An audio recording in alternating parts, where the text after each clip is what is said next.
आपका करेक्ट है। तो इस फिगर में ये जो पॉइंट है वो इस लाइन के नीचे है। तो इसका मतलब इस फॉर्मेट में y का कोफिशिएंट चूंकि पॉजिटिव है तो power value with respect to the power value with respect to 2, r कैसा होगा? थिंक अबाउट, नीचे है तो और ये भी निगेटिव और नीचे है तो ये आपका कैसा होगा? उल्टा पॉजिटिव हो जाएगा, क्योंकि कोई पॉइंट लाइन के रिस्पेक्ट में जब नीचे होता है तो खाली पावर वैल्यू से नहीं अपॉन उसके y के कोफिशिएंट पे भी डिपेंड करता है,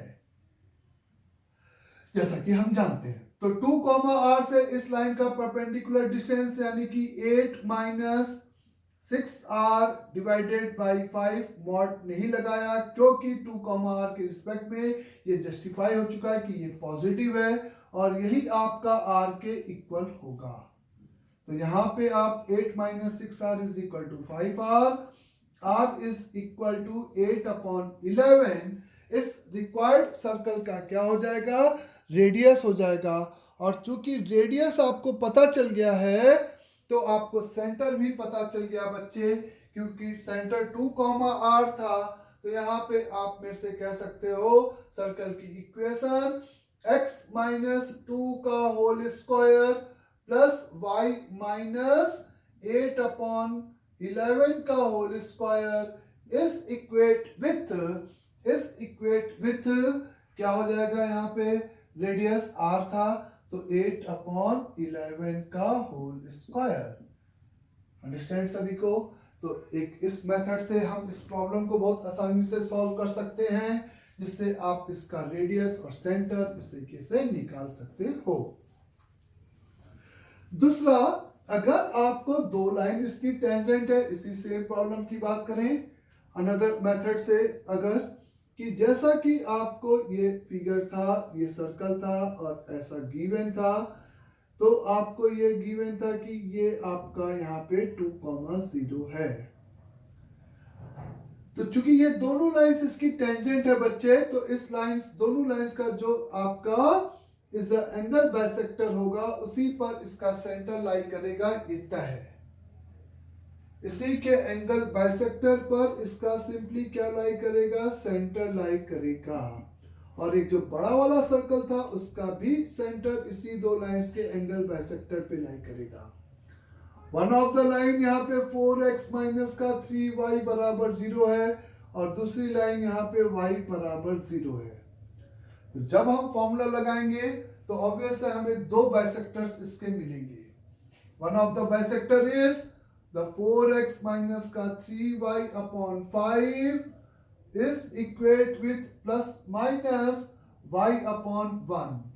जब आप प्लस लाइन लेंगे तो 4x - का 3y इज इक्वल टू 5 का y हो जाएगा 8y, तो इज x बराबर 2y। और जब आप दूसरे माइनस कंसीडर करोगे यहाँ पे तो आपको y is equate with minus का 2x। तो इस स्लोप से ही क्लियर है कि यहाँ पर जिस सर्कल की हम बात कर रहे हैं उसका जो सेंटर है वो आपका किस लाइन पे लाई करेगा? वो आपका किस लाइन पे लाई करेगा अगर हमसे पूछा जाए तो वो ऑब्वियस है x बराबर 2y पे लाई करेगा। ये y बराबर 0, ये दिस है। सब कुछ सही चल रहा है बच्चे? कैलकुलेशन एक बार प्लस साइन लिया तो 8y आया और माइनस साइन लेंगे तो y बराबर माइनस का 2x आएगा। तो इस लाइन का इक्वेशन आपको पता चल गया, x माइनस का 2y बराबर 0 है। और इस लाइन का इक्वेशन क्योंकि सेंटर इसी लाइन पे भी लाई करेगा और ये 2, 0 को टच कर रहा है तो x बराबर 2, तो x को 2 रखा तो y की वैल्यू तो 1 आई। ये आंसर गलत कैसे हो गया अचानक से? इस x, y से इस लाइन का perpendicular distance 4x - 3y/5, x, y का इससे परपेंडिकुलर डिस्टेंस y ही रखेंगे। तो प्लस माइनस लिया तो प्लस लिया तो 8y,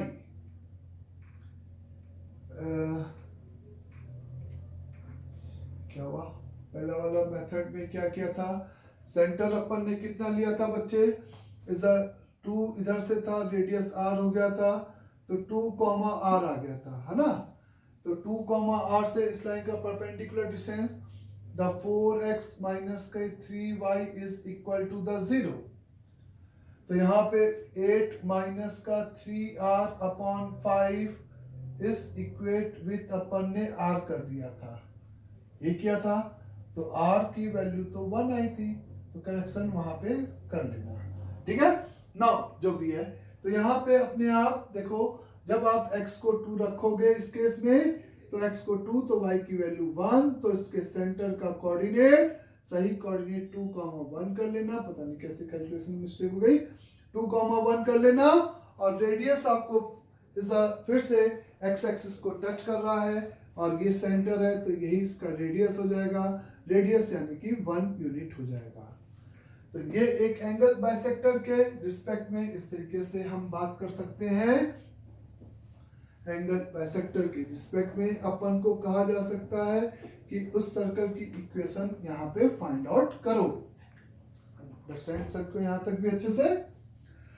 now find the equation of a circle which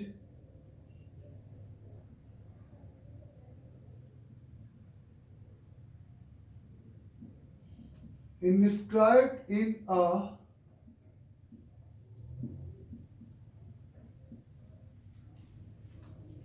triangle whose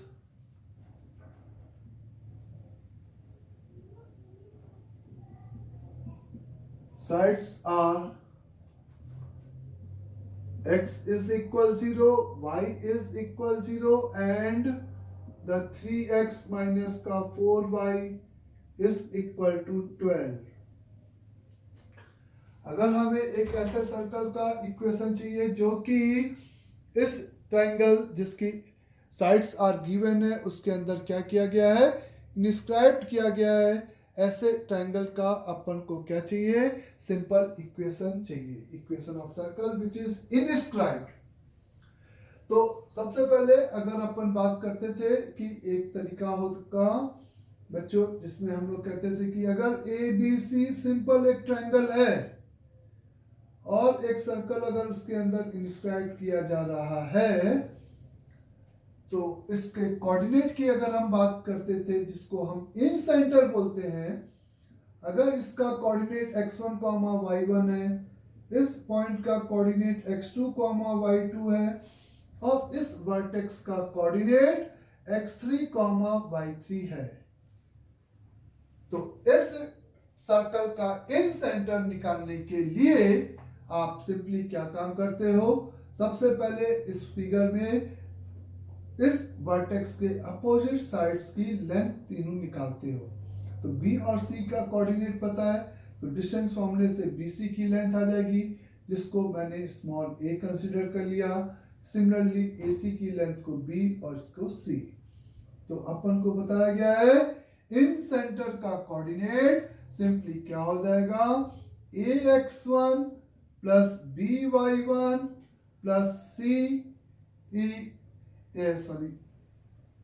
ax1 plus bx2 plus cx3 whole divided by a plus b plus c is opposite side में multiplication करके, similarly a का y1 the b का y2 plus c का y3 whole divided by a plus b plus c।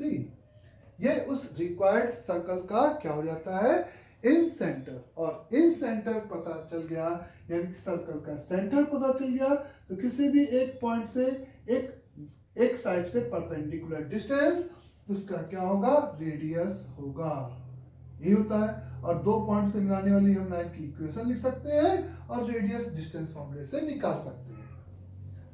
तो ये एक तरीका हो गया किसी भी जनरल इस तरीके से, है ना। जब चूंकि यहाँ पे x बराबर 0, y बराबर 0 और x बराबर 0 एंड y बराबर 0 आपकी सिंपल कोऑर्डिनेट एक्सिस है, ये आपका x बराबर 0 लाइन है, ये आपका y बराबर 0 लाइन है।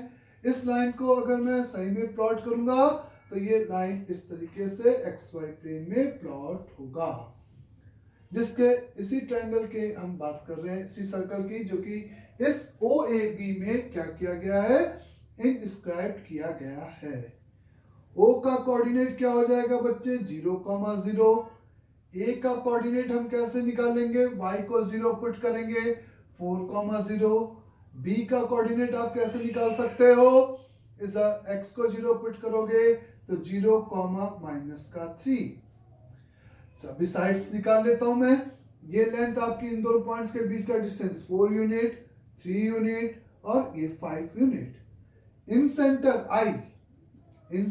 I की अगर हम बात करेंगे तो इस मेथड से the 0 multiplied by 5, 3 multiplied by 4 यानी कि 12 divided by 0 multiplied by 4, 0 is a 4, 9 और 3, 12, comma is a y coordinate is a 4 multiplied by -3 यानी कि माइनस का 12 divided by sum of the sides यानी कि 7, 5, 12 सही चल रहा है क्रम ऐसे। तो इन सेंटर आपको सिंपली क्या दे देगा, 1, -1 और 1, -1 से किसी भी साइड्स का तो यही डिस्टेंस अच्छी है, तो रेडियस भी आपका यहाँ पर किसके बराबर हो जाएगा, 1 यूनिट के बराबर हो जाएगा। सर्कल की इक्वेशन x -1 का होल स्क्वायर y +1 का whole square is equal to 1। ये आपके सेंटर मतलब कि सर्कल का, इन सर्कल का यहाँ पर इक्वेशन होगा। सही है। इसी बात को अगर अपन थोड़ा सा दूसरे मेथड से सोच लेते हैं, अगर इस फॉर्मूले के अलावा मेथड 2 की बात करते हैं, एक रिलेटिव फिगर जितना आप एग्जैक्ट फिगर बनाने की कोशिश करोगे उतना आपको हेल्प करेगा प्रॉब्लम सॉल्व करने में 2D में। जब आर्बिट्री फिगर बनाओगे तो उतनी दिक्कत होगी समझने में। क्योंकि ये कोऑर्डिनेट एक्सिस और इस लाइन को टच कर रहा है, तो अगर ये दोनों कोऑर्डिनेट एक्सिस को टच कर रहा है और अगर ये फोर्थ क्वाड्रेंट में है, तो अगर मैं इसका रेडियस पैरामीटर अगर रेडियस r सपोज कर लूं, तो इसके सेंटर का कोऑर्डिनेट, इसके सेंटर का कोऑर्डिनेट यहां पर क्या लिख सकता हूं, इस फिगर को देखते हुए सेंटर का कोऑर्डिनेट आप मेरे को बोल सकते हो कि क्या हो जाएगा बच्चे, is simply r, -r। Centre का कोऑर्डिनेट r, -r। और इस पर्टिकुलर पॉइंट से जो तीसरी साइड है उसका भी रेडियस r होगा। फिर से जब आप पॉइंट से लाइन का परपेंडिकुलर डिस्टेंस का फॉर्मूला लगा रहे हो, अगर आपको पॉइंट की पोजीशन रिलेटिवली पता है कि वो उस लाइन के रिस्पेक्ट में अपर रीजन में है कि लोअर रीजन में है, तो आप मॉड लगाने से बच जाओगे। नहीं तो आपको एक और सर्कल की इक्वेशन आ जाएगी, एक्स्ट्रा सॉल्यूशन जिसको हम बोलेंगे, जो कि इस तरह से एक्स स्क्राइब्ड सर्कल होगा। अगर आप सीधे इससे मॉड लगा के परपेंडिकुलर डिस्टेंस को r के बराबर करते हो तो यह अलग बात है कि साइज देखते हुए कि r की जो स्मॉलर वैल्यू होगी वो आप डिसाइड कर सकते हो, ऐसा नहीं कि नहीं कर सकते, लेकिन एक्स्ट्रा सॉल्यूशन ना आए उसके लिए हम इस कॉन्सेप्ट को अप्लाई कर रहे हैं। Now the power value of the r, -r with respect to the 3x minus का 4y minus का 12 is equal the 0 is कैसा होगा बच्चे, r, -r इस लाइन के रिस्पेक्ट में अपर रीजन में लाई कर रहा है और y का कोफिशिएंट निगेटिव है, तो रेशियो पॉजिटिव बनाने के लिए ये पक्का निगेटिव होगा। ये बात समझ में आई सभी को। तो अब ये निगेटिव होगा, तो जब हम मॉड पावर वैल्यू लिखते हैं डिस्टेंस, तो 3r प्लस का 4r माइनस का 12 डिवाइडेड बाय 5 के माइनस, क्योंकि मॉड मैंने हटा दिया, पावर वैल्यू को फील करते हुए इस इक्वेट विथ r। इस सेंटर से इस लाइन का परपेंडिकुलर डिस्टेंस r के सिंपली बराबर कर दिया, और यहाँ पे ये 7r माइनस का 12 इज इक्वल टू -5r, तो r is equal to 1।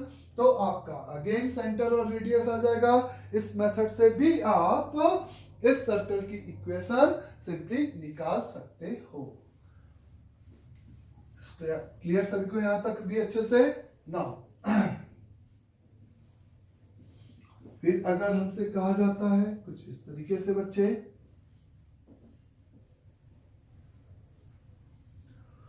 find the equation of a circle which touch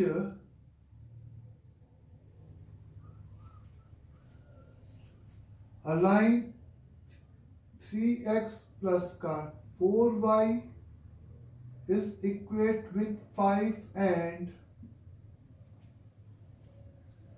3x plus 4y is equal to 5 and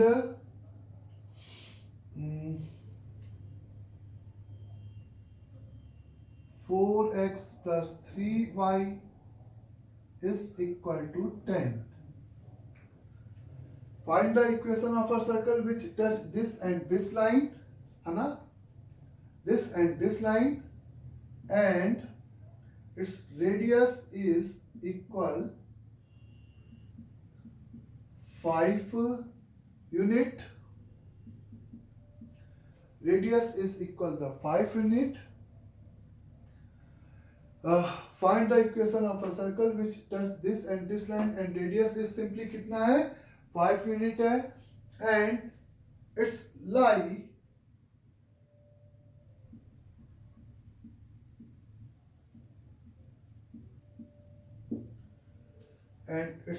in the region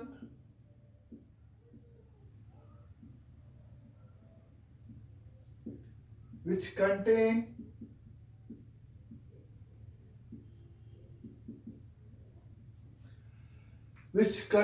a point 1 comma is a 3. Find the equation of a circle which touch both the lines, जो कि इन दोनों lines को touch कर रहा है और जिसका centre जिसका रेडियस अपन को दे रखा है कि 5 यूनिट है, और जो कि उस रीजन में लाई कर रहा है जो कि 1,3 को कंटेन किया है। पहले लास्ट वाली लाइन को फील करो कि क्या बोला मैंने। ये सिंपल एक लाइन है 3x माइनस के 4y इज इक्वल टू 5 बच्चे।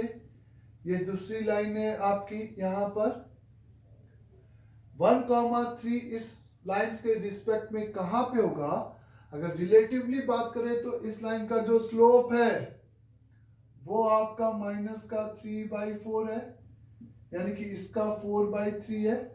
दोनों का निगेटिव है तो निगेटिव हटा दें तो 4/3 इधर से मेजरमेंट ज्यादा हो गया, यानी कि इस लाइन का इंक्लिनेशन इधर से ज्यादा हो गया। इधर से ज्यादा हो गया तो यानी कि ये लाइन आपकी 4x plus 3y is equal to 10 हो गई, और ये लाइन आपकी सिंपली यहां पर 3x plus 4y is equal to 5 हो गई। एक बात क्लियर सभी को? अब ये जो पॉइंट है 1,3 वो आपका कहां पे लाई करेगा, किस रीजन में लाई करेगा? तो 1,3 इस लाइन के रिस्पेक्ट में भी ऊपर और इस लाइन के रिस्पेक्ट में भी ऊपर, यानी कि इस रीजन में लाई करेगा। तो क्योंकि आपको रेडियस गिवन है, यानी कि एक आपको कॉइन गिवन है जिसका रेडियस 5 है, तो वो कॉइन आप चारों जगह रख सकते हो इतने साइज का फिट करके, इधर इधर इधर। तो आपको उस चार में से एक पर्टिकुलर सर्कल बनाने के लिए ये कहानी मैंने दे रखी है। तो आपको वो जो कॉइन है वो उसको यहां रखना है, क्योंकि इज अ 1,3 इस रीजन में लाई करेगा कि इस लाइन के भी ऊपर है और इस लाइन के भी सिंपली ऊपर है। ये लाइन थोड़ी सी वर्टिकल दिख रही थी, उसको मैं थोड़ा सा इंक्लाइंड कर रहा हूं। ये लाइन आपकी कौन सी थी? 4x प्लस का 3y इज इक्वल टू 10, और ये लाइन आपको फिर अब हॉरिजॉन्टल दिखने लगी मेरे को। चलो,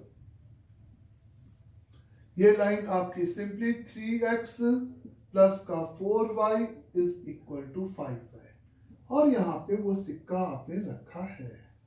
क्यों रखा है यहीं पे? क्योंकि ये रीजन जिसमें 1,3 है उस रीजन में सर्कल को प्लॉट करना था। तो ये कॉन्सेप्ट फिर से वही होगा कि सिंपली दो लाइंस को अगर टच कर रहा है तो उस सर्कल का जो सेंटर है वो उन दोनों लाइंस के परपेंडिकुलर बाइसेक्टर पे लाई करेगा। ये तय है। क्योंकि दो लाइंस के दो परपेंडिकुलर बाइसेक्टर होते हैं, तो अगर दो परपेंडिकुलर बाइसेक्टर है इस लाइंस के, तो वो बाइसेक्टर्स अपर निकालें, तो वो वाला बाइसेक्टर जो कि इस पॉइंट को कंटेन कर रखा है, वो बाइसेक्टर बिना प्लस माइनस लिखे डायरेक्टली 1,3 के रिस्पेक्ट में इसकी पावर वैल्यू सेम साइन है, तो प्लस रखने वाला वो बाइसेक्टर होगा जो कि इस पॉइंट को सिंपली यहां पे क्या करेगा बच्चे, कंटेन करेगा। यानी कि वो ये वाला होगा जिसका सेंटर इस लाइन पे लाई करेगा। तो यानी कि वो bisector, the equation of simply bisector which containing point 1,3, which containing the point 1,3 is the 3x plus का 4y minus का 5 upon 5 is equate with is a 4x plus 3y, क्योंकि ये पावर वैल्यू मैंने ओरली चेक कर ली, वो positive थी इस तरीके से। तो यहाँ पे आपको सॉल्विंग करेंगे तो 3x यानी कि x हो गया, माइनस का y हो गया, और यहाँ पे माइनस का 5 इज इक्वल टू द 0।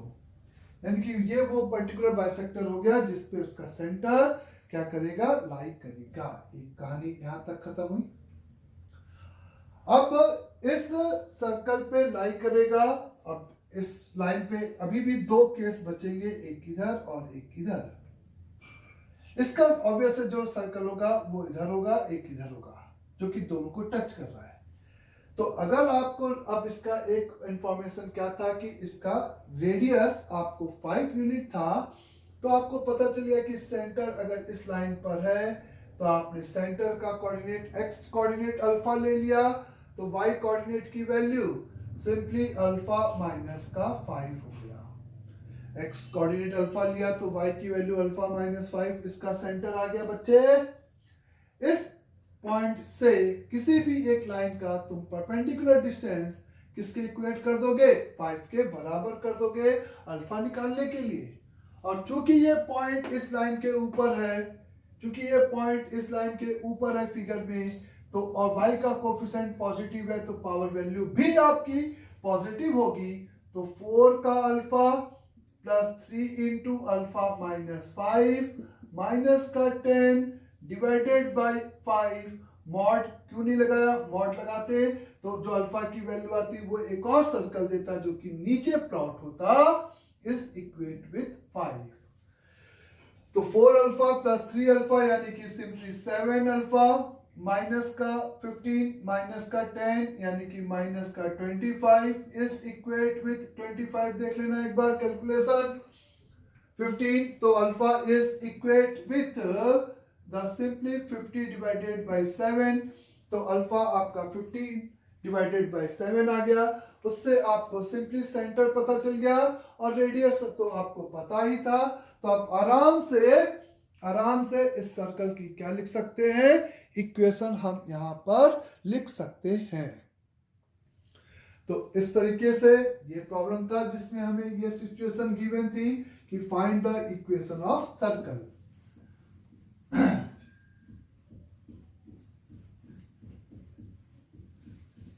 फिर अगर अपन बात करते हैं यहां पे कि find the equation of circle whose the end point of the diameter r, the end point of the diameter r, the 1 comma minus का 2 and is a minus का 5 comma minus का 7। तो ये दो पॉइंट अगर किसी सर्कल के and point of the diameter है तो आपको उस सर्कल की क्या चाहिए, इक्वेशन चाहिए। तो ऑब्वियस है बहुत बेसिक क्वेश्चन हो गया ये तो। इन दोनों का जो मिड पॉइंट है वो इस सर्कल का क्या बोलोगे, सेंटर हो गया। और सेंटर का कोऑर्डिनेट 1 -5 -4 -2 -2 -9 डिवाइडेड बाई 2। और 2r इज इक्वेट विथ इन दोनों पॉइंट्स के बीच का जो डिस्टेंस फॉर्मूला है 1 -5 6 यानी कि 36 -2 + 7 यानी कि 25 यानी कि दिस इज इक्वेट विथ 5 और 6 61। तो equation of circle is x + 2 का होल स्क्वायर प्लस y + 9/2 का whole square is equate with 61। Correct. अब इसी क्वेश्चन को लेकर हम एक थ्योरी भी बता रहे हैं जिसको आपको जानना जरूरी है। The equation of circle whose end points of the diameter are the x1, y1 and x2, y2 है ना बच्चे। इस प्रॉब्लम को, बेसिक प्रॉब्लम को लेने का यही ऑब्जेक्टिव था कि एक तो बेसिक आइडिया से हम उस सर्कल की इक्वेशन लिख ही सकते हैं। अदरवाइज अगर हमें एक equation of circle whose end point of the diameter r is the x1, y1 and x2, y2 अगर है तो आप ऐसे कह सकते हो कि ये आपका कौन सा पॉइंट हो गया, x1, y1 और ये आपका x2, y2। समझ में आई मेरी बात। तो वो equation of circle whose end points are this and this है। इस सर्कल की इक्वेशन लिखना था आपको। इसी सर्कल पर आपने एक मूविंग पॉइंट h, k या x, y लिखा, तो उस x, y को अगर मैं इन पॉइंट से मिला दूं तो ये एंगल हमेशा यहां पर राइट एंगल यानी कि सिंपली 90 डिग्री होगा। तो अगर दो लाइंस के बीच में एंगल 90 डिग्री है तो इस पॉइंट के लोकस लिखने के लिए जो कि सर्कल पे लाई करेगा उसके लिए हम सिंपली बोल सकते हैं कि is the product of the slope is equate with minus का 1। तो y माइनस का y1 अपॉन x माइनस का x1 is whole multiplied by is a y minus का y2 is whole divided by x minus का x2 is equal to -1। तो simplified किया तो one of the factor x minus x1 x minus x2 इसे multiply करके लिखा है, अभी माइनस इधर लेके आ गए तो प्लस हो गया, y माइनस का y1 y माइनस का y2 is equal to the 0। तो if x1, y1 and x2, y2 are the end point of the diameter of a circle, if x1, y1 and x2, y2 are the end point of the diameter of a circle, तो उस circle की equation हम directly इस तरह से लिख सकते हैं। हमें कोई जरूरत नहीं है कि पहले सेंटर निकाले और फिर रेडियस निकाल के ही लिखे। क्लियर ये कॉन्सेप्ट सभी को यहां तक। जैसे find the equation of a circle, find equation of circle if the abscissa of a end point of the diameter r, the abscissa of end point of diameter r, the root of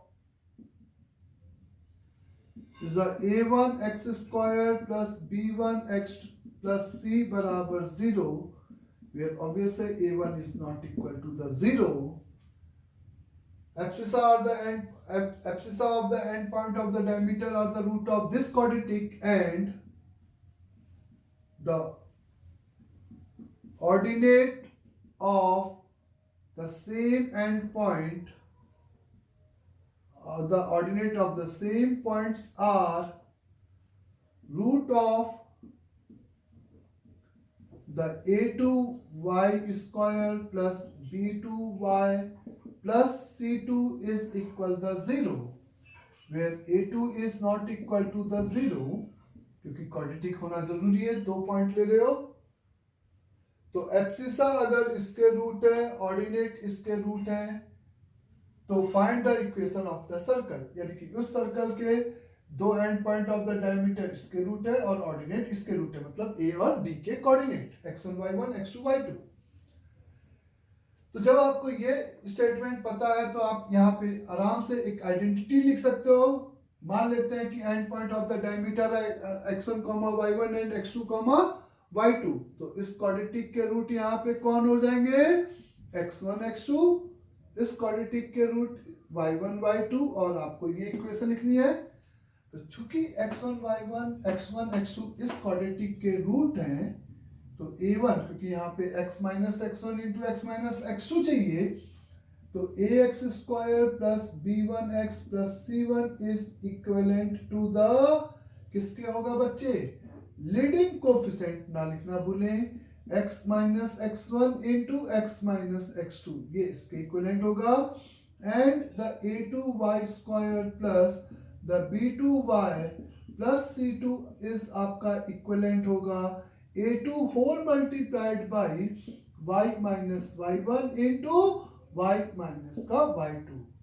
तो equation of the required circle, तो this अब plus this चाहिए, तो a1 को इधर a2 को इधर, तो equation of circle is a1x square plus b1x plus c1 upon a1, ये वाला a1 इधर आ गया, तब आपको ये मिल गया, प्लस इस a2 का y स्क्वायर प्लस b2 का y plus c2 whole divided by a2 is equal to the 0। तो ये आपका उस सर्कल का इक्वेशन हो गया जिसके and point of the diameter के एब्सिसा एक क्वाड्रेटिक के रूट और ऑर्डिनेट दूसरे क्वाड्रेटिक के रूट थे। अंडरस्टैंड यहां तक सभी को?